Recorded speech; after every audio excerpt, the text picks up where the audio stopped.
உபாகமம் 30வது அதிகாரம், உபாகமம் 30வது அதிகாரம் அதனுடைய 3வது வசனத்தை வாசிக்க கேட்கலாம். உபாகமம் 30:3. உன் தேவனாகிய கர்த்தர் உன் சிறையிருப்பை திருப்பி உனக்கு இறங்கி, உன் தேவனாகிய கர்த்தர் உன்னை சிதற அடித்த எல்லா ஜனங்களிடத்திலும் இருக்கிற உன்னை திரும்ப சேர்த்துக் கொள்வார். கரங்களை உயர்த்தி ஹல்லேலூயா. இந்த நாளிலே பேசும்படி கடந்த நாள் இரவிலே பரிசுத்த ஆவியானவர் சிந்தையிலே கொண்டு வந்து தியானிக்க வைத்த வார்த்தை, உன் சிறையிருப்பை திருப்புவே. சத்தம் ஆமென் சொல்லுங்க பார்க்கலாம். உன் தேவனாகிய கர்த்தர் உன் சிறையிருப்பை திருப்புவார். வலது கரத்தை உயர்த்தி, என் சிறையிருப்பை என் தேவனாகிய கர்த்தர் திருப்புவார். சிறையிருப்பு என்று சொல்லும் போது நமக்கு தெரியும், அடைக்கப்பட்டிருக்கிற அனுபவம். அடைக்கப்பட்டிருக்கிற அனுபவம் என்பது அது பல விதங்களிலே சொல்லப்படலாம். ஒன்று கை கால் விலங்கிடப்பட்டு ஒரு அறையில தனித்து விடப்பட்டு அதுவும் சிறையிருப்பு தான். இன்னொன்று பார்த்தீங்கன்னா, இந்த ஜூ எல்லாம் பார்த்தீங்கன்னா அது ரொம்ப பெரிய ஏரியாவாக தான் இருக்கும். நிறைய மிருகங்கள் இருக்கும், காட்டுக்கு ராஜாவங்க இருக்கும். அதுக்கு நல்ல இடம்லாம் கொடுக்கப்பட்டிருந்தாலும் அதால் என்ன செய்ய முடியாதுன்னா வெளியே வர முடியாது. அதுக்கு இஷ்டமானதை அதால வேட்டையாடி சாப்பிட முடியாது. அதுவும் சிறையிருப்பு தான். சில சிறையிருப்பு ரொம்ப நெருக்கமான சிறையிருப்பு, சில சிறையிருப்பு விசாலமான சிறையிருப்பு. சில பறவைகளுக்கு ரெக்கை இருக்காது, பறக்க முடியாது. ஆனா சில பறவைகள் கூண்டில் அடைக்கப்பட்டிருக்கும், அதை விட்டா என்ன ஆயிரும்? பறக்கும். அதுக்கு ரெக்கைகள் உண்டு, ஆனாலும் பறக்க முடியாது. அதான் சிறையிருப்பு. சிறையிருப்பு மாறினாதான் சுதந்திரமாய் நம்மால் செயல்பட முடியும். இந்த சிறையிருப்பின் அனுபவம் அதான் ஒவ்வொன்றும் ஒவ்வொரு டைப். யோசேப்பின் சிறையிருப்பு என்பது கை கால்கள் விலங்கிடப்பட்டு சிறையில் அடைக்கப்பட்டிருந்தான். அந்த சிறைச்சாலையை குறித்து ஒரு பிரசங்கத்தில் சொன்னதை கேட்டேன். அதாவது அந்த காலத்து சிறைச்சாலை கதவெல்லாம் ரொம்ப குனிஞ்சு தான் உள்ள போகணுமா. இன்னொன்று, அந்த அடைக்கப்பட்டிருக்கிற சிறைச்சாலையில் கூட ரொம்ப அப்படி நிமிர்ந்து கூட நிற்க முடியாத அளவுக்கு அது ஹைட் ரொம்ப கம்மியாக இருக்குமா. அப்போ மொத்தத்திலேயே 13 வருஷம் இப்படி பெண்டாகி தான் நடந்திருப்பார் யோசேப். என்ன இது ரொம்ப நெருக்கமான சிறையிருப்பு. இன்னொரு சிறையிருப்புனா விசாலமாக தான் இருக்கு, ஆனால் வெளியே போக முடியாது. லோத்தை பார்த்தீங்கன்னா வாசல்ல தான் உட்கார்ந்துருக்க முடியுதே தவிர வாசலை விட்டு வெளியே போக முடியல. உள்ள வளருகிறான், மனைவி எல்லாம் இருக்கு, ஆனா அந்த சோதோமின் வாசல்ல உட்கார்ந்து இருக்கிறாரே தவிர வாசலை விட்டு வெளியே போக முடியல. ஆண்டவர் வந்து சொல்றாரு, இங்க பாருப்பா, நீ கூட்டிட்டு போனா போக முடியல. சிறையிருப்பு. இந்த சிறையிருப்பு மாறணும்னா கர்த்தர் மாற்றினால் மட்டும்தான் உண்டு. நெகேமியா 1வது அதிகாரம் 3வது வசனத்துல இப்படி சொல்லப்பட்டிருக்கிறது. ஒருத்தங்க வந்து எருசலேமின் அலங்கம் தீக்கிரையாக்கப்பட்டிருக்கிறது. அரண்மனையில் நெகேமியா இருக்கிறார், பானபாத்திரக்காரனா. அப்போ வந்து அந்த இன்ஃபர்மேஷனை வந்து கொடுக்க வராங்க. சொல்லும் போது ஒரு வார்த்தை சொல்றாங்க, வாசிங்க. அதற்கு அவர்கள் சிறையிருப்பில் மீந்திருக்கிறவர்கள் அந்த தேசத்தில் மகா தீங்கையும் நிந்தையையும் அனுபவிக்கிறார்கள். சிறையிருப்பில் இருக்கிறவர்கள் அனுபவிக்கிற காரியங்கள் நிந்தை, தீங்கு. நமக்கு தெரியும், சிங்கம் காட்டுக்கு ராஜானாலும் அது ஜூல போய் பார்க்கும்போது நீங்க பாத்தீங்கன்னா அதை வேடிக்கை பார்க்கறதுக்கு தான் கூட்டம். காட்டுல இருக்கிற சிங்கத்தை வேடிக்கையெல்லாம் அப்படி பார்க்க போக முடியாது. வேடிக்கை, சிம்சோனை வேடிக்கை காட்டுறதுக்காக கொண்டு வந்தாங்க. இன்னைக்கு ஏன் எல்லாருக்கும் சாப்பாடு இருக்கு, தங்குறதுக்கு இடம் இருக்கு, ஆனாலும் இன்னைக்கு வேடிக்கையா தானே பார்க்கறாங்க. அந்த யோசேப்பின் அது மட்டும் இல்ல சிறை, இதுவும் சிறைதான். இது வெளியே போக முடியாது, இதா போய் வேட்டையாடி சாப்பிட முடியாது, அவங்க கொடுக்கிறது தான். அதுவும் நம்ம ட்ராண்டரத்தில் நம்ம ஊர்களில் இருக்கிற சிங்கத்தை பார்த்தா நமக்கு சங்கடமா இருக்கும். ட்ராண்டரத்தில் அந்த சிங்கம் இப்போ இருக்கான்னு தெரியல. இந்த லாக்டவுன் முன்னாடி நினைக்கிறேன், போகும்போது பார்த்தா உண்மையிலே அது சிங்கம் தானான்னு இறங்கி பார்க்கவும் பயம். ஏன்னா காட்டில் இருக்கிற சிங்கம் அப்படி இருக்காது. அது தேடி ஆகாரம் கிடைக்கலன்னா அது கர்ஜித்தாலே வந்து விழுமா. அவ்வளவு பவர் அந்த சிங்கத்துக்கு இருக்கு. அந்த சிறையிருப்பு என்ன ஆகும்னா, நமக்கு இறகு இருந்தாலும் பறக்க முடியாது, பலன் இருந்தாலும் ஓட முடியாது, சாப்பாடு இருந்தாலும் சாப்பிட முடியாது. சிறையிருப்பில் மீந்திருக்கிறவர்கள் என்று சொல்லப்பட்டிருக்கிறது. சிறையிருப்பிலே மடிகிறவர்களும் உண்டு, மடிகிறவர்கள் உண்டு. மீந்திருக்கிறவர்கள் மகா தீங்கையும் நிந்தையையும் அனுபவிக்கிறார்கள். சிறை பிடிக்கிறவனுடைய திட்டம் அதுதான். இஸ்ரவேல் ஜனங்கள் எகிப்துக்கு போனாங்க, கொஞ்சமா போனாங்க. யோசேப்பு ஆல்ரெடி போயிட்டாரு, யாக்கோபு போகிறார், யாக்கோபுடைய குமாரர்கள் போறாங்க, குமாரர்களுடைய பிள்ளைகள் எல்லாம் சேர்த்து ஒரு 70 பேர் வச்சுக்கோங்களேன். கொஞ்சமா போறாங்க. அந்த கொஞ்ச ஜனம் இப்பொழுது என்னாக ஆரம்பிக்கிறாங்கன்னா, பெருக ஆரம்பிக்கிறாங்க. யோசேப்பை அறியாத ஒரு பார்வோன் வந்து எகிப்துல ராஜாவாக எழும்புகிறான். அவன் சொல்லுகிறான், யாத்திராகமம் 1வது அதிகாரம் 10வது வசனத்துல, யாத்திராகமம் 1:10, அவர்கள் பெருகாதபடிக்கு ஒரு யுத்தம் உண்டானால் அவர்களும் நம்முடைய பகைஞரோட கூடி நமக்கு விரோதமாக யுத்தம் பண்ணி தேசத்தை விட்டு புறப்பட்டு போகாதபடிக்கும் நாம் அவர்களை குறித்து ஒரு உபாயம் பண்ண வேண்டும். அதாவது ஒருத்தன் சிறை பிடிக்கிறானா, அந்த அவனால் சிறை பிடிக்கப்பட்டவன் என்ன செய்ய வேண்டும் என்பதை அவனால சுயமா தீர்மானிக்க விட மாட்டான். இங்க நேற்று இந்த வார்த்தையை கொஞ்சம் தியானிக்கும் போது, ஆரம்பத்தில் இந்த பிரச்சனை இல்லையே, இவங்களுக்கு நல்லா தானே எகிப்துல இருந்தாங்க, இப்போ இந்த பிரச்சனை வர காரணம் என்ன? காரணம் ஒன்னே ஒண்ணுதான், அவங்க வளர்ந்துட்டாங்க. சிறை இருப்பில் இருக்கிறவன் வளர்ந்தால் பிரச்சனை. குழந்தை மோசைய தூக்கி வளர்த்தாங்க பார்வோன் வீட்டுல. ஆனா 40 வயதுல மோசையை பார்வோன் கொலை செய்ய வகை தேடினான். சிறையிருப்பில் இருக்கிறான், வகை தேடுகிறான், ஏன்னா வளர்ந்துட்டான். சிறையிருப்பில் இருக்கிறவன் வளர்ந்தா பிரச்சனை.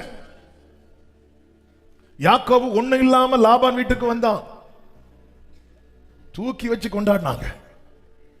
இப்ப யாக்கோபு என்ன செஞ்சாலும் அவன் ஆசீர்வதிக்கப்படுற, அவன் வளருகிறான் என்று அறிந்ததும் லாபானுடைய முகம் வேறுபட்டது. வளர்ந்தா பிரச்சனை. நீங்க அப்படியே இருந்தா ஒரு பிரச்சனை கிடையாது.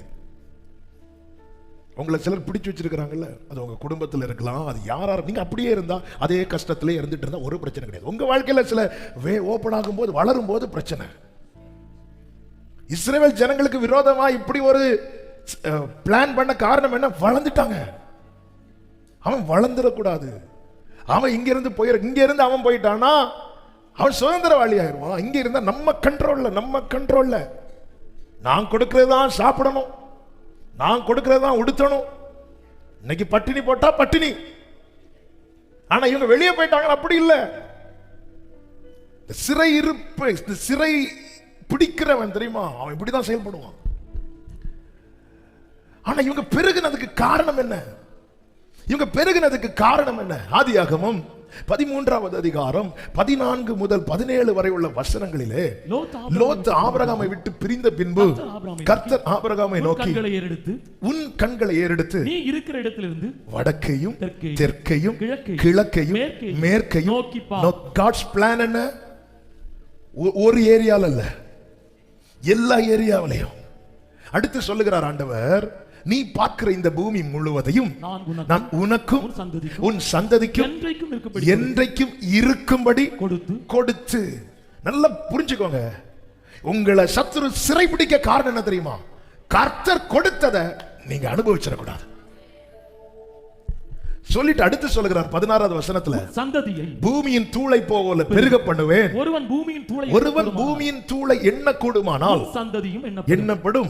நீ எழுந்து தேசத்தின் நீளமும் அகலமும் எம்மட்டும் நடந்து திரி, அதை உனக்கு தருவேன். என்ன ஆண்டவருங்க!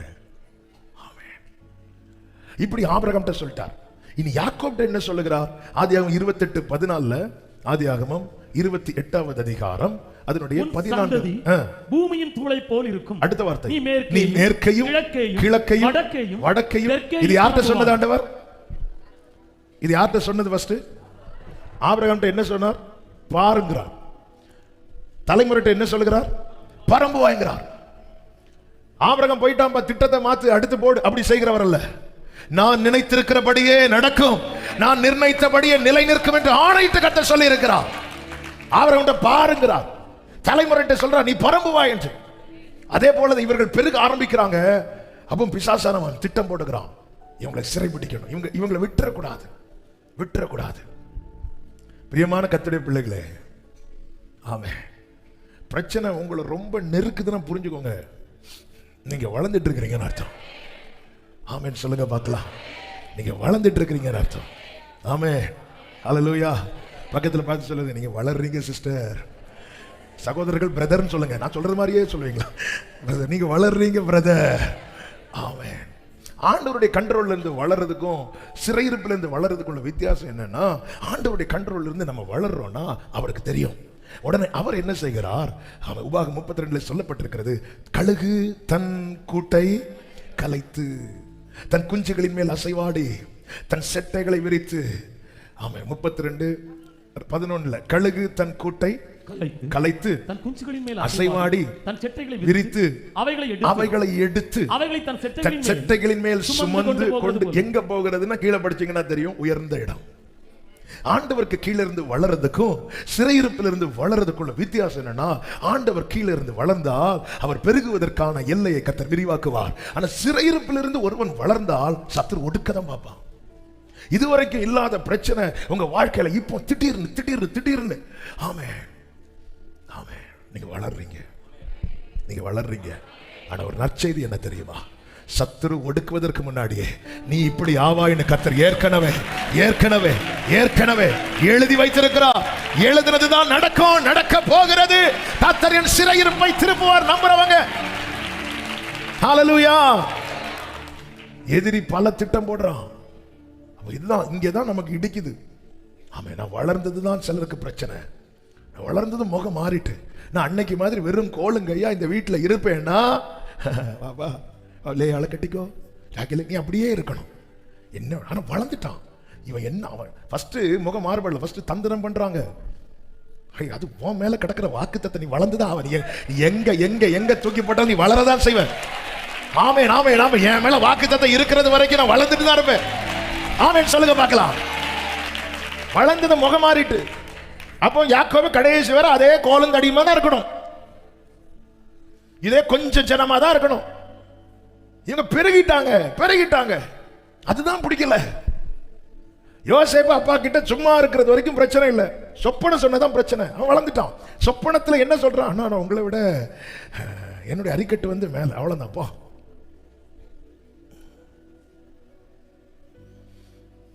அவனை தூக்கி விற்று போடுகிறார்கள். அவன் அப்படி ஃபர்ஸ்ட் குழியில தூக்கி போட்டாங்க.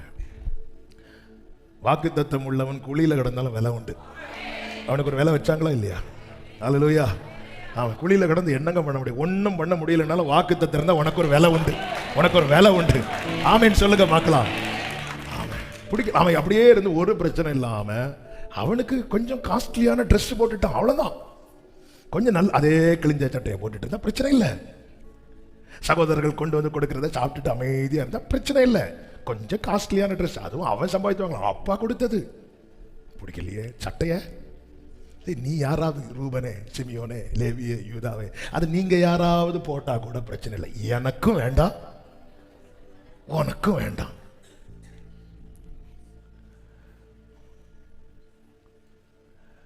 சிலர், நான் உங்களை சொல்லல, அப்படி உங்களுக்கு ஃபீல் ஆகுதுன்னா உங்களை தான் சொல்லிட்டு இருக்கிறேன். அவன் அதே கிழிஞ்ச சட்டை, இந்த ஜனம் அப்படியே இருந்தா பிரச்சனை இல்லை. அது வளர்ந்துட்டான், கொஞ்சம் சம்பாதிச்சுட்டான், கொஞ்சம் நல்லாயிட்டான், அவன் பெருகிட்டான். பிளான் பண்ணு வா வா வா வா பிளான் பண்ணு. விட்டுறக்கூடாது விட்டுறக்கூடாது விட்டுறக்கூடாது. எல்லா வேலையும் அவன்கிட்ட கொடு, எல்லாத்தையும் செய் எல்லாத்தையும் செய். சிறையிருப்பு அந்த ஜனத்தால எதிர்க்க முடியல. சிறையிருப்பில் இருக்கிறவனுக்கு எதிர்க்க முடியாது. அந்த ஜனத்தால மேற்கொள்ள முடியல. சிறையிருப்பில் இருக்கிறவனுக்கு மேற்கொள்ள முடியாது. அந்த ஜனத்தால ஒன்னே ஒண்ணு மட்டும்தான் செய்ய முடிஞ்சது, அழ முடிஞ்சது. அழ அழ முடிஞ்சது. எப்படி அழுதாங்கன்னா பெருமூச்சின் சத்தம். முறையிட்டுட்டே இருப்பாங்க, முறையிட்டுட்டே இருப்பாங்க. அவங்களுடைய ஃபீலிங்ஸுக்கு எகிப்துல நோ வேல்யூ. ஆனா அந்த பெருமூச்சின் சத்தம் பரலோகத்தில் எட்டினது, பரலோகத்தில் எட்டினது.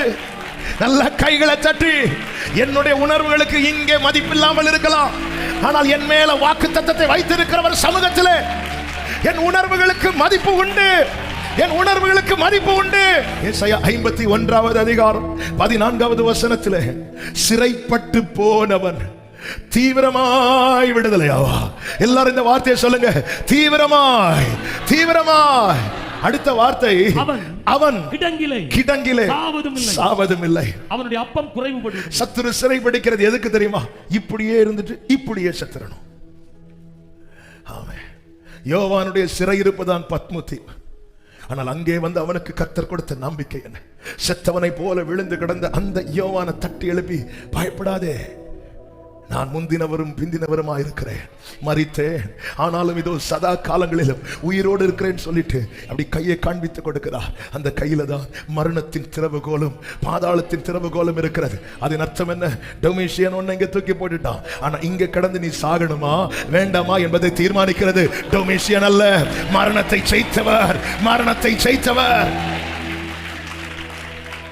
தீவிரமாய் விடுதலையாவா. அவன் கிடங்களை சாவதும் இல்லை.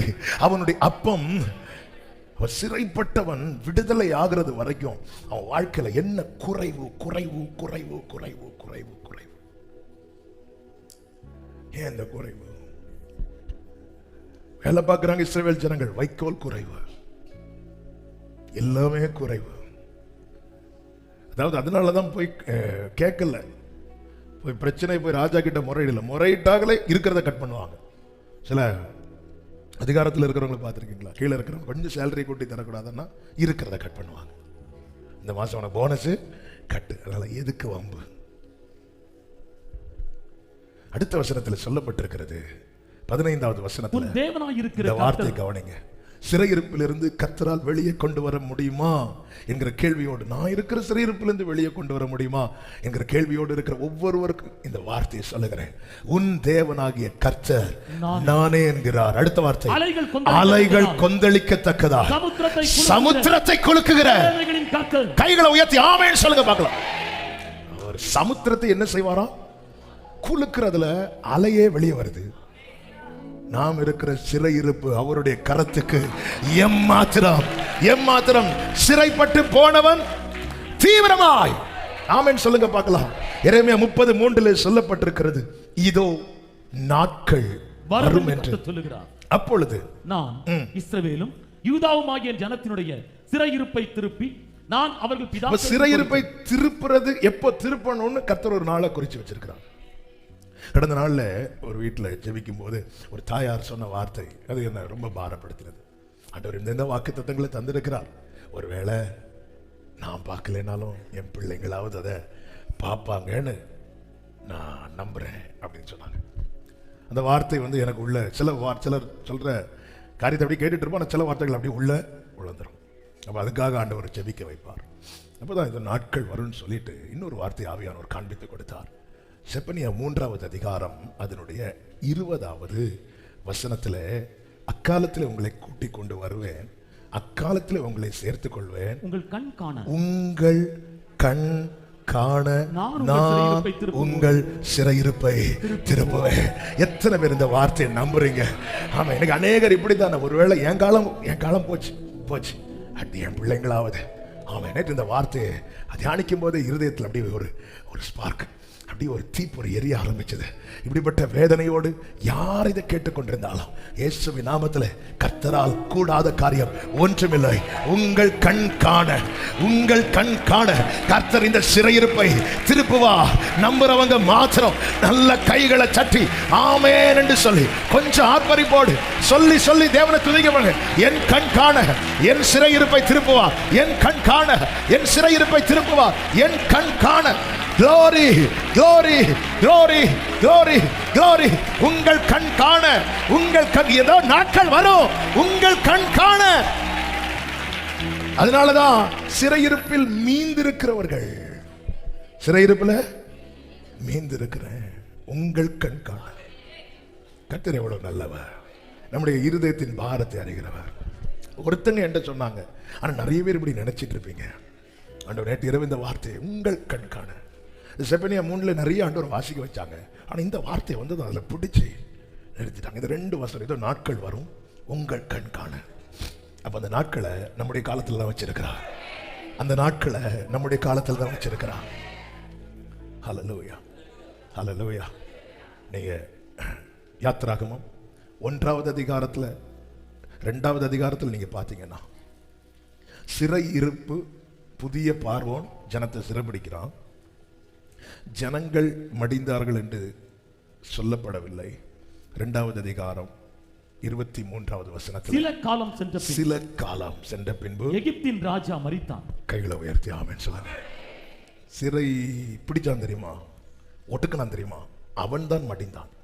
அப்போ ஜனங்கள் மீந்திருக்கிறார்கள், மீந்திருக்கிறார்கள், மீந்திருக்கிறார்கள். ஒடுக்கப்பட்டவங்க தானங்க மடிந்திருக்கணும், மடிந்திருக்கணும். ஏன் மடியல? வாக்குத்தத்தம் தலைமையில இருக்கு. நீ வடக்கையும் தெற்கையும் கிழக்கையும் மேற்கையும் பாருன்னு சொன்னா கூட ஓகே, டவுட் வந்துடலாம். ஆனா திருப்பி கன்ஃபார்ம் பண்றதுக்கு பரம்பு வாங்கிட்டான். எப்படி தேவன் சிறையிருப்பை திருப்புகிறார், சிறையிருப்பு திருப்பப்படும் போது உண்டாகிற ஆசீர்வாதங்கள் என்ன என்பதை நாம கொஞ்சம் தியானிச்சு, நாம நேரம் இல்லை, அதனால கொஞ்சம் சுருக்கமா சொல்லி நான் செபிக்க விரும்புகிறேன். கர்த்தர் நம்மோடு கூட இடைபடுவாராக. எப்படி தேவன் சிறையிருப்பை திருப்புகிறாராம்? 85வது சங்கீதம் 1வது வசனத்தில் சொல்லப்பட்டிருக்கிறது. 85:1. கர்த்தாவே உமது தேசத்தின் மேல் பிரியம், கர்த்தாவே உமது தேசத்தின் மேல் பிரியம் வைத்து யாக்கோபின் சிறையிருப்பை திருப்பினீர். சிறையிருப்பு மாறணும்னா தேவ பிரியம் வேணும், பிரியம் வைக்கணும். தேவன் பிரியம் வைக்கிறார். அப்ப எப்பொழுது தேவன் பிரியம் வைக்கல அப்படின்னா, சங்கீதத்திலும் எபிரேயரிலும் சொல்லப்பட்டிருக்கிறது. ஆமென். இருதய கடினம் தேவனுக்கு கோபத்தை கொடுக்குது. உடனே தேவன் என்ன சொல்லுகிறார்? இவர்கள் எந்த பிள்ளைகள்? கோபாக்கினையின் பிள்ளைகள் என்றும். அது மாத்திரமல்ல, அவருடைய இளைப்பாறுதலில் பிரவேசிப்பதில்லை என்று கர்த்தர் எப்படி ஆணையிட்டார்? கோபத்திலே ஆணையிட்டேன், கோபத்தில். தேவன் என் சிறையிருப்பை மாற்றணும்னா கர்த்தர் என் மேல் பிரிய வைக்கணும். கர்த்தர் நேசிக்கிற, அவருடைய நேசம் மாறாதது. ஆனால் அந்த பிரியம் என்மேல், அதை நான் அனுபவிக்க கூடாதபடிக்கு என்னுடைய இருதய கடினம், என்னுடைய செயல்கள், இதனால தானே சிதேக்கியா ராஜா கிட்ட எத்தனை முறை இந்த எரேமியாவை கொட்டேன். மனசு வைக்கலையே, கொஞ்சம் கூட விட்டு கொடுக்கலையே. எவ்வளவு பெரிய சிறை இருப்பு தெரியுமா? அதுதான் பாபிலோனின் சிறையிருப்பு. எவ்வளவு கஷ்டப்பட்டாங்க தெரியுமா? அதன் பிறகு தானியேல் போன்றவர்கள் எழும்பி தேவ சமூகத்தில் போராடினது நிமித்தமாக, ஆமென், ஹல்லேலூயா, கர்த்தர் பெரிய தரியு நாட்களிலே பெரிய ஒரு விடுதலையை கர்த்தர் கட்டளையிட்டார். இந்த சிறையிருப்பில் அகப்பட்டா அதுக்கப்புறம் ரொம்ப கடினம். சிறையிருப்பில் மீந்திருக்கிறவர்கள் மகா தீங்கையும் நிந்தையையும் அனுபவிக்கிறார்கள். தேவன் பிரியம் வைக்கணும், தேவன் பிரியம் வைக்கணும். எப்ராஹிம் தன் இளவயதின், ஐயோ நான் தப்பு பண்ணிட்டேனே என்று தன் இளவயதின் நிந்தையை சுமந்து வருகிறதை, அவன் சொல்லுகிறதை நிச்சயமாக கேட்டேன். எவன் ஒருவன் தன் பிள்ளைகளை உணர்ந்து மனம் வருந்தி தேவனிடத்தில், ஐயோ ஆண்டவரே நான் இப்படி பண்ணிட்டேனே என்று சொல்லுகிறானோ, வெரி நெக்ஸ்ட் வெர்ஸ்ல என்ன சொல்லப்பட்டிருக்கிறது? எப்ராஹிம் எனக்கு அருமையான குமாரன் அல்லவா. எனக்கு தேவன் இதை தான் பார்த்துட்டு இருக்கிறார். நான் இன்னும் என் இருதயத்தை கடினப்படுத்தி தள்ளி தள்ளி போவேன் என்றால் சிறையிருப்பின் கட்டுகள் பெருகதான் செய்யுமே தவிர குறையாது. அந்த இளையகுமாரன் மனம் வருந்தி தன் தகப்பனிடத்தில் திரும்பின போது அந்த சிறையிருப்பின் வஸ்திரங்கள் மாற்றப்படுகிறது. சுத்தமான புதிய வஸ்திரம் அவனுக்காய் கொடுக்கப்படுகிறது. அவன் வீட்டுக்குள்ளே கொண்டு போகப்படுகிறான். சிறையிருப்பு நம்ம சும்மா ஜோம் பண்றோம், எடுக்கிறோம், எல்லாம் ரைட். சிறையிருப்புக்கான காரணத்தை கண்டுபிடிக்கணும். முதல்ல காரணம் என்ன? யோசேப்பு நாட்களில் கொஞ்சம் பேர் இருந்தாங்க. அன்னைக்கு சிறைபிடிக்க முடியாத பார்வோன் இன்னைக்கு இவ்வளவு ஜனம் பெருத்திருந்தும் ஏன் சிறைபிடிக்கிறாங்கன்னா, அன்று யோசேப்பு நாட்களில் இருந்தவர்கள் தேவனை அறிந்திருந்தார்கள். இந்த ஜனங்கள் தேவனை அறிகிற அறிவை விட்டு விட்டார்கள். ஓசியா 14வது அதிகாரம் 1 முதல் 4 வரை உள்ள வசனங்களை நீங்கள் பார்க்கும்போது, உன் தேவனாகிய கர்த்தரிடத்தில் திரும்பு, நீ அக்கிரமத்தினால் விழுந்தாய். வார்த்தைகளை கொண்டு கர்த்தரிடத்தில் திரும்புங்கள். அவரை நோக்கி தேவரீர் எல்லா அக்கிரமத்தையும் நீக்கி எங்களை தயவாய் அங்கீகரித்தருளும். அப்பொழுது நாங்கள் எங்கள் உதடுகளின் காளைகளை செலுத்துவோம். அசீரியா எங்களை ரட்சிப்பதில்லை. ஆண்டவரே, அசீரியா எங்களை ரட்சிப்பதில்லை. நாங்கள் குதிரைகளின் மேல் ஏற மாட்டோம். எங்கள் கைகளின் கிரியையை பார்த்து நீங்கள் எங்கள் தேவர்களை என்ன நம்ப ஆரம்பிச்சுட்டாங்கன்னா தங்கள் கிரியை, தங்கள் பலத்தை, தங்கள் பணத்தை, ஏன்னா வசதி வந்துட்டுல நம்ப ஆரம்பிச்சுட்டாங்க. சிறையிருப்பு வந்த போதுதான் தெரிந்தது, இல்ல இதெல்லாம் ஒன்றுக்குமே உதவாது. இனி நாங்கள் எங்கள் கைகளின் கிரியை பார்த்து எங்கள் தேவர்கள் என்று சொல்ல மாட்டோம். இப்படி சொல்லிட்டு இருக்கும்போது கர்த்தர் சொல்லுகிறார் 4வது வசனத்துல, நான் அவர்கள் சீர்கேட்டை குணமாக்குவேன், அவர்களை மனப்பூர்வமாய் சிநேகிப்பேன், என் கோபம் அவர்களை விட்டு நீங்கிட்டு. நீ கர்த்தரிடத்துல திரும்ப. இன்னைக்கு கர்த்தர் இந்த செயலை செய்ய போகிறார். கோபம் விலகுது, பிரியம் உண்டாகுது. கோபம் விலகுது, பிரியம் உண்டாகுது. உபாகம் 30வது அதிகாரத்தில் அதுதான் சொல்லி, அப்படித்தான் சொல்லப்பட்டிருக்கிறது. 30வது அதிகாரம் 1வது வசனம் 2வது வசனம் 1 சொல்லப்பட்டிருக்கிறது, நீ உன் இருதயத்திலே சிந்தனை செய்து. 2வது வசனத்திலே சொல்லப்பட்டிருக்கிறது, உன் தேவனாகிய கர்த்தரிடத்திற்கே திரும்பி. உனக்கு கற்பிக்கப்பட்டது எல்லாம் நீ உன் பிள்ளைகளும் உங்கள் முழு இதயத்தோடும் உங்கள் முழு ஆத்துமாவோடும் அவருடைய சத்தத்திற்கு செவி கொடுத்தால் உன் தேவனாகிய கர்த்தர் உன் சிறையிருப்பை திருப்பி. நான் இப்படிதான் இருப்பேன், நான் இதே பாவம் செஞ்சுட்டு இருப்பேன், வசனத்தை கேட்க மாட்டேன், ஜெபம் பண்ண மாட்டேன், டச்சுக்கு வர மாட்டேன், நான் அப்படியே தான் இருப்பேன். என் சிறையிருப்பை திருப்பணும்னா சிறையிருப்பு கூடும்.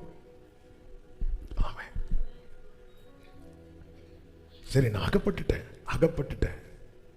சிம்சோனுக்கு எவ்வளவு வார்னிங் கொடுக்கப்பட்டது. அதுக்கப்புறம் மீறி போய் அகப்பட்டுட்டான். ஆனா அகப்பட்ட பிறகும் அவன் ஜெபத்தை கர்த்தர் கேட்டு விடுதலை கொடுக்கிறார். ஆண்டவர் இதை ஒரு விஷயம் கர்த்தர் விடுதலை கொடுக்கிறார். மனாசே கர்த்தருடைய வார்த்தைகளை கவனியாதே போனான் என்று 2 நாளாகமம் 33வது அதிகாரத்திலே சொல்லப்பட்டிருக்கிறது. 2 நாளாகமம் 33 10 11 வசனங்களிலே இப்படி சொல்லப்பட்டிருக்கிறது, கர்த்தர் மனாசேயோடும் அவனுடைய ஜனத்தோடும் பேசின போதிலும் அவர்கள் கவனிக்காதே போனார்கள். ஆகையால் கர்த்தர் அசீரியா ராஜாவின் சேனாபதிகளை அவர்கள் மேல் வரப்பண்ணினார். அவர்கள் மனாசேயை முச்செடிகளில் பிடித்து 2 வெண்கல சங்கிலியால் அவனை கட்டி பாபிலோனுக்கு கொண்டு போனார்கள். அடுத்த வார்த்தை, இப்படி அவன் நெருக்கப்படுகையில் தன் தேவனாகிய கர்த்தரை நோக்கி கெஞ்சி தன் பிதாக்களின் தேவனுக்கு முன்பாக மிகவும் தன்னை தாழ்த்தினான். அவரை நோக்கி அவன் விண்ணப்பம் பண்ணி கொண்டிருக்கிற போது அவன் கெஞ்சுதலுக்கு அவன் சிறையிருப்பில் இருக்கிறவன் ஜெபம் பண்ணா கர்த்தர் கேட்பார். உண்மையிலே இந்த மனாசே ஜெபத்தெல்லாம் கேட்கவே கூடாது, அப்படிப்பட்ட காரியத்தை செய்கிறான். இந்த மனாசே எசேக்கியா ராஜாவுக்கு ஆண்டவர் எக்ஸ்ட்ரா ஒரு 15 வருஷம் கொடுப்பார்ல, அதுல பிறந்தவன். ஆண்டவர் சம்பத்தை சேர்க்கும் நாளில் சேர்ப்பார், விட்டுறணும். நம்ம சண்டை போட்டு அப்பவே அந்த எசேக்கியா போயிருந்தாருன்னு இந்த பிரச்சனை. இந்த மனாசேயினாலேயே யூதா கோத்திரம் முழுவதையும் கர்த்தர் தள்ளினார் என்று பைபிள்ல சொல்லப்பட்டிருக்கிறது. மனாசே நிமித்தம் யூதா கோத்திரத்தை கர்த்தர் தள்ளினாராம். இப்படிப்பட்டவன் சிறையிருப்பிலிருந்து தன்னை தாழ்த்தி கெஞ்சின போது வேதம் சொல்லுகிறது, அவன் கெஞ்சிதலுக்கு இறங்கி அவன் ஜெபத்தை கேட்டு அவனை திரும்ப எருசலேமில் உள்ள தன்னுடைய ராஜ்யத்திற்கு, நான் சிறையிருப்பிலிருந்து வெளியே வர என்ன செய்யணும்? தேவ சமூகத்தில் தாழ்த்தி மனதில் சிந்திக்கணும். நம்ம எல்லாம் அடுத்தவங்களை இப்படி காட்டுறதை விட்டுட்டு, என்கிட்ட என்ன குறை இருக்காண்டவரே, என்கிட்ட நான் ஏன் இந்த சிறையிருப்பில் இருக்கிறேன்? தானியேலை குறித்து சொல்லப்பட்டிருக்கிறது, தானியேல் தன் பாவங்களையும் தன் ஜனத்தின் பாவத்தை அறிக்கையிட்டான். தானியேல்ட்ட என்னங்க, எதிரிகளுக்கு கூட அவன் குறைய கண்டுபிடிக்க முடியல. ஆனாலும் தானியேல் தேவனுக்கு முன்பாக சாம்பல்ல உட்கார்ந்து நாங்க எங்க நீதியை நம்பி கேட்கல, உங்க இரக்கத்தை நம்பி கேட்கிறேன். அந்த கெஞ்சுதலுக்கு கர்த்தர் இறங்கி தூதனை அனுப்பும் போது என்ன சொல்லுகிற தெரியுமா? எனக்கு பிரியமான புருஷனான தானியேலே, நம்முடைய இருதய கடினம் தேவ பிரியத்தை அனுபவிக்க விடாது. ஆனால் நம்ம தாழ்த்தும் போது தாழ்மையுள்ளவனுக்கு கர்த்தர் கிருபை கொடுக்கிறார். அந்த கிருபை தான் என்ன தெரியுமா? எந்த சிறையிருப்பா இருந்தாலும் அதிலிருந்து கர்த்தர் வெளியே கொண்டு வருவார். ஒரு மனாசே வெளியே கொண்டு வந்த ஆண்டவருக்கு அவரை அப்பா பிதாவே என்று அழைக்கிற உங்களையும் என்னை வெளியே கொண்டு வர முடியாதோ? கர்த்தர் சொல்லுகிறார், நான் மனப்பூர்வமாய் சிநேகிப்பேன். நம்முடைய வாழ்க்கையை பாருங்க, எவ்வளவு நாள் தான் அந்த கட்டு இருக்கும்? எவ்வளவு நாள் தான்? இந்த சிறையிருப்பிலிருந்து கர்த்தர் வெளியே கொண்டு வருவாராக. சிறையிருப்பு திருப்பப்படும் போது உண்டாகிற ஒரு 5 காரியங்கள், 5 நன்மைகளை ஆமென் எல்லாம் எக்ஸ்பிளைன் பண்ண டைம் இல்ல, நேரம் போகிறது. நம்ம கொஞ்ச நேரம் செபிக்க போகிறோம். அதை சொல்லி இதுக்காக நம்ம ஜெபம் பண்ணணும். சிறையிருப்பு திரும்பும் போது என்ன உண்டாகும்? யோபு 42வது அதிகாரம் அதனுடைய 10வது வசனத்தை வாசியுங்கள். யோபு 42:10. யோபு தன் சிநேகிதருக்காக வேண்டுதல் செய்த போது அவன் ஒரு காரியம் திரும்ப திரும்ப ரிப்பீட் ஆயிட்டு இருக்கு. சிறையிருப்புல இருந்து வெளியே வர ஜெபம் ரொம்ப அவசியம். ஆமென். நான் ஜெபிக்கிறதுக்கு முன்னாடி உன் மனதிலே சிந்தனை செய், உன்னை தாழ்த்து, உன் நிலையை பாரு. ஜனங்கள் சிறையிருப்பில் இருக்கும்போது, அதாவது கொள்ளை நோய், பஞ்சம், இப்படிப்பட்ட சிறையிருப்பில் இருக்கும்போது ஜனங்கள் தங்கள் பொல்லாத வழிகளை விட்டு தங்களை தாழ்த்தி முகத்தை தேடி ஜெபம் பண்ணா கர்த்தர் என்ன செய்வாரா? சேமத்தை கொடுப்பார். என்ன அவருடைய நாமம் நமக்கு தெரிவிக்கப்பட்டிருக்கிறது. தாழ்த்தி பொல்லாத வழிகளை விட்டு தேடினான். மீந்து இருக்க வச்சிருக்கிறது அதுக்கு தான். மடிகிறதுக்கு முன்னாடி தேடணும். தீங்கு நிந்தை இருக்குன்னு சொல்லி நான் தேடாம இருந்தேன்னா அந்த தீங்கு நிந்தை என்னை விழுங்கும். இன்னும் கர்த்தர் இந்த தீபத்தை அணையோட எத்தனையோ பேர் மடிந்தார்கள், எத்தனையோ பேர் மடிந்தார்கள். யோபு கிட்ட ஒவ்வொருத்தன் வந்து விஷயத்தை சொல்றான் தெரியுமா? இந்த இடத்துல இப்படி ஒரு காற்று வந்துச்சு, அதுல இவ்வளவு பேர் மடிந்தார்கள், நான் மாத்திரம் மீந்து, நான் மாத்திரம் தப்பி ஓடி வந்திருக்கிறேன். இந்த இடத்துல கல்தையர் வந்தார்கள், மடிந்தார்கள், எல்லாத்தையும் கொண்டு நான் மாத்திரம் தப்பி ஓடி வருகிறேன். அக்கினி வந்து எல்லாத்தையும் பட்சித்தது, நான் மாத்திரம். அவ இப்படி எல்லாத்துக்குள்ள நாம இருந்தோம். ஆனா தப்பி தப்பி கொண்டு வந்திருக்கிறார். இந்த கிருபையின் காலத்தை சரியாய் பயன்படுத்துகிறவன் வாழ்ந்திருப்பான். சரி, நான் மீந்து இவ்வளவு பிரச்சனைகளையும் கர்த்தர் வச்சிருக்கிறார், வெளியே கொண்டு வர ஒரு திட்டம் வச்சிருக்கிறார். நான் அசதியா இருக்கக்கூடாது. யோபு தன் சிநேகிதருக்காக வேண்டுதல் செய்த போது கர்த்தர் அவன் சிறையிருப்பை மாற்றினார். அப்படி சிறையிருப்பு மாறும்போது என்ன உண்டானது? யோபுவுக்கு முன்னிருந்த எல்லாவற்றை பார்க்கிலும், எல்லாரும் சொல்லுங்க, இரண்டத்தனையாய் கர்த்தர் அவனுக்கு. சிறையிருப்பு மாறும்போது முன்னிலைமையை விட பின்னிலைமை மகிமையாயிருக்கும், ஆசீர்வாதமாயிருக்கும். ஆமென் சொல்லுங்க பார்க்கலாம். அந்த சிறையிருப்புல எல்லாமே நஷ்டமானது நமக்கு தெரியும். சாத்தான் தேவசனத்துல போய் சோதிக்க பெர்மிஷன் கேட்கும் போது கர்த்தர் சொன்ன ஒரு வார்த்தை உண்டு.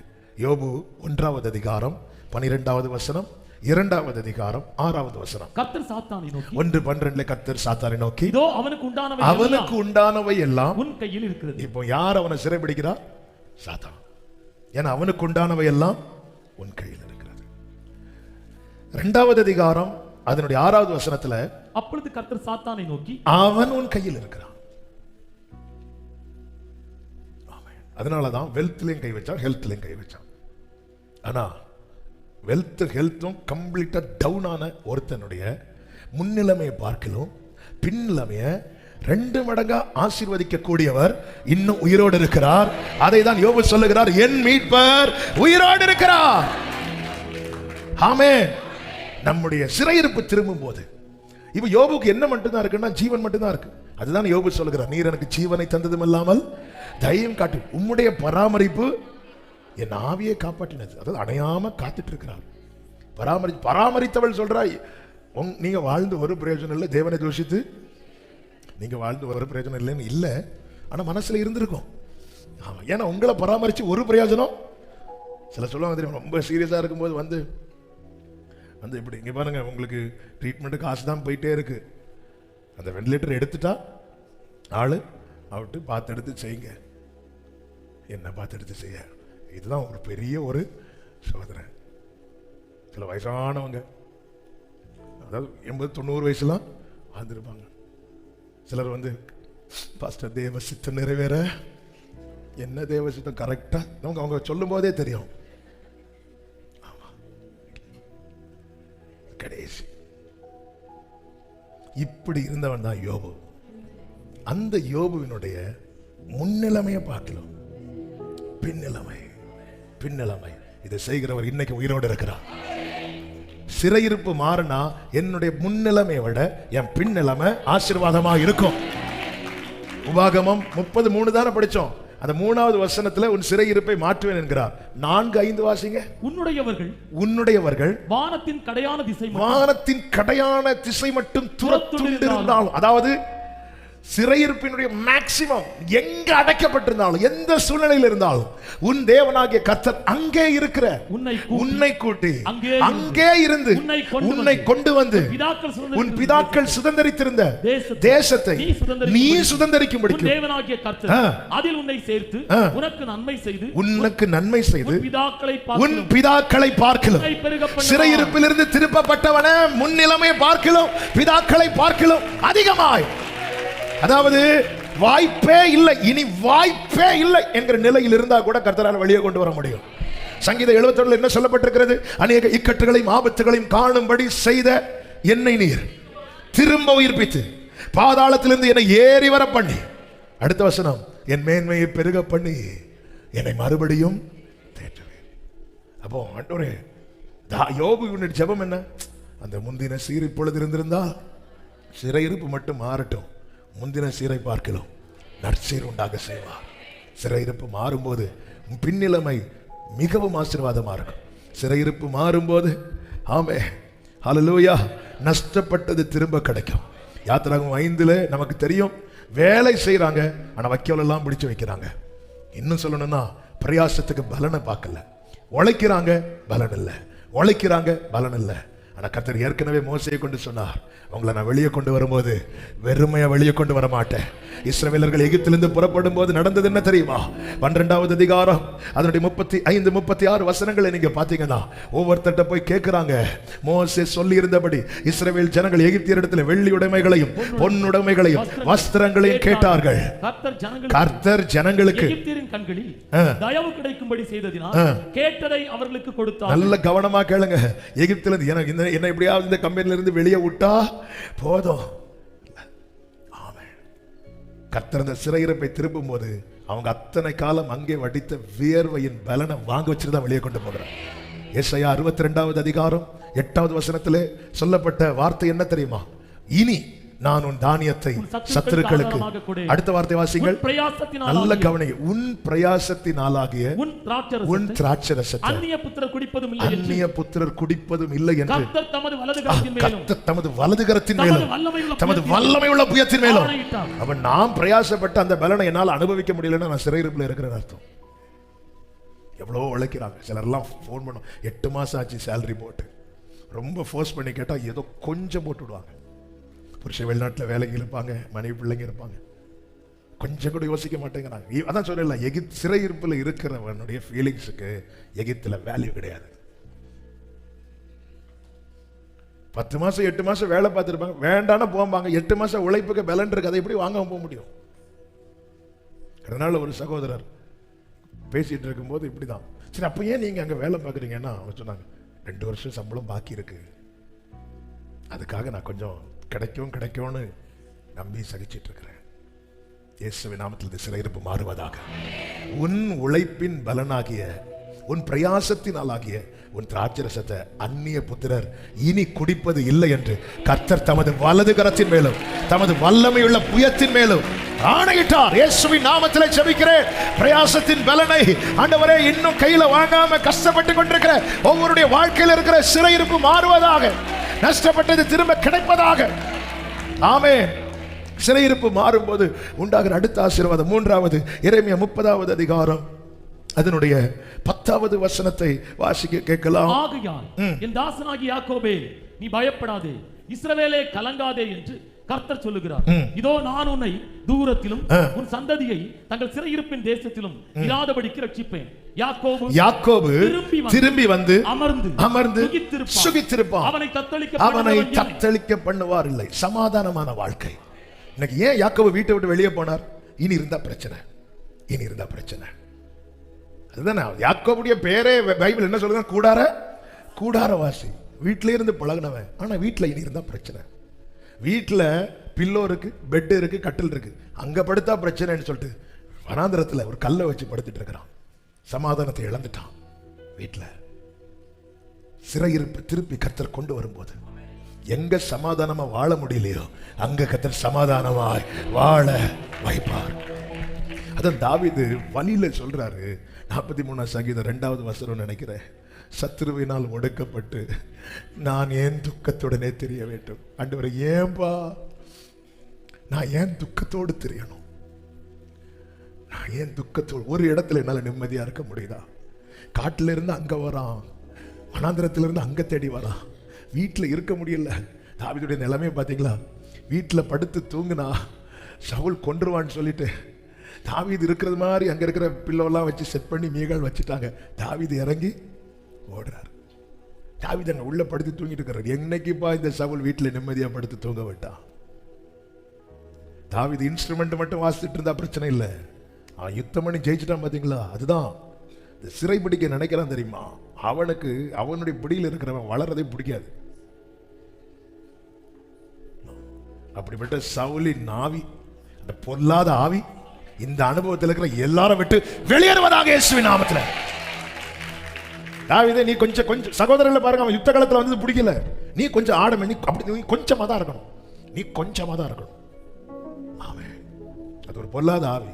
ஒருத்தங்க வளர்ச்சி பார்த்து பிடிக்கலனாலே நம்ம என்னதான் வெள்ளையும் போட்டு அந்நிய பாஷை பேசினாலும் தேவனுடைய அழைப்பும் கிருபை வரங்களும் மாறாதது. ஆனா ஆவியானவர் போய் வருஷம் இருக்கும். ஆமே, நம்ம அந்த அது ஒரு பார்வனுடைய ஆவி இல்ல, ஃபீலிங்ஸுக்கு அவன் அழு அழு என்ன வேணாலும் அழு. அவருடைய ஃபீலிங்ஸுக்கு முக்கியத்துவம் கொடுக்க மாட்டாங்க. சமாதானமே இல்லை. அந்த சிறையிருப்பை திருப்பும் போது யாக்கோபு திரும்பி வந்து பைபிள் சொல்லுகிறது அவனை தத்தளிக்க பண்ணுவார் இல்லை. செய்ய வேண்டியது ஒண்ணு அப்பா சமூகத்தில் நான் யாக்கோபு ஒண்ணு மட்டும் சொல்லியிருக்கேன், நான் ஏசான்னு சொல்லிடாதீங்க.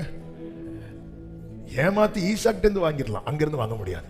நீங்க யாக்கோபுன்னு மட்டும் சொல்லி பாருங்க. அதாவது நீங்க யாரோ அதை அப்படியே வெளிப்படுத்துங்க ஆண்டவர்கிட்ட. உங்களோடு போராடினவர்கள் உங்களோடு வந்து சமாதானமாவாங்க. 20 வருஷ பகையை சுமந்து கொண்ட ஏசா அடுத்த அதிகாரத்தில் வந்து ஒப்புரவாகிறான். ரீசன் என்ன? அவன் யாக்கோபு என்றான். உள்ளதை உள்ளதென்றும் இல்லதை இல்லதென்றும் தேவனிடத்தில் சொல்லுங்கள். நான் புசிக்க கூடாதுன்னு விளக்கண கனியை புசிச்சான்னு கேட்டா, ஆமா ஆண்டவரே புசிச்சுட்டேன்னா சரித்திரம் வேற மாதிரி ஆயிருக்க வாய்ப்பு இருக்கிறது. ஆனா அவன் தன்னை மறைக்கிறதுக்கு நீங்க உன்னை கட்டி வச்சிங்களே பார்த்து. இப்படி நிறைய ஆதாமுகளும் இருக்காங்க. ஏவாள் லேசப்பட்டாளா? இப்ப பாரு, நான் ஒண்ணு இருக்க சர்ப்பம். அதாவது ஏவாள் பிசாசுக்கே டஃப் கொடுப்பாங்க.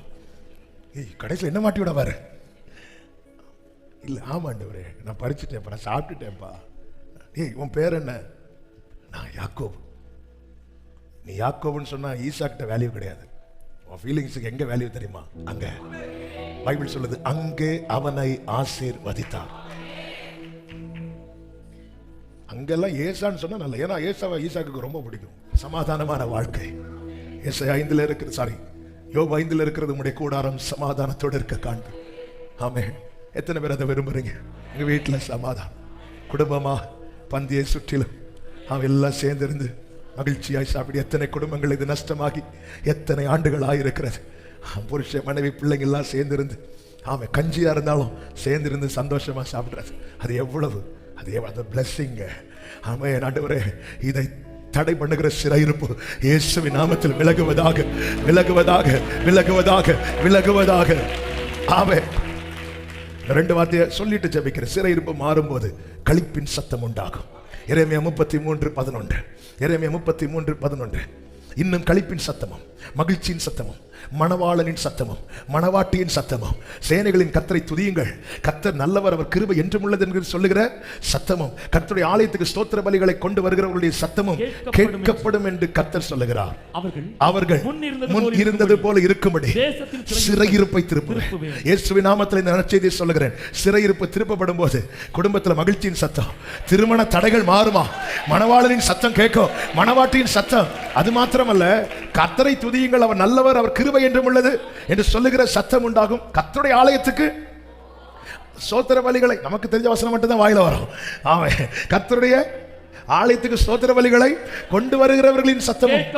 சிலர் பார்த்திருக்கீங்களா, வீட்டில் சங்கடமா இருப்பாங்க, சர்ச்சில் வந்து சந்தோஷம் ஆயிடுவாங்க. சிலர் வீட்லயும் துக்கம், அந்த துக்கத்தினால இங்க வந்து அவங்களால.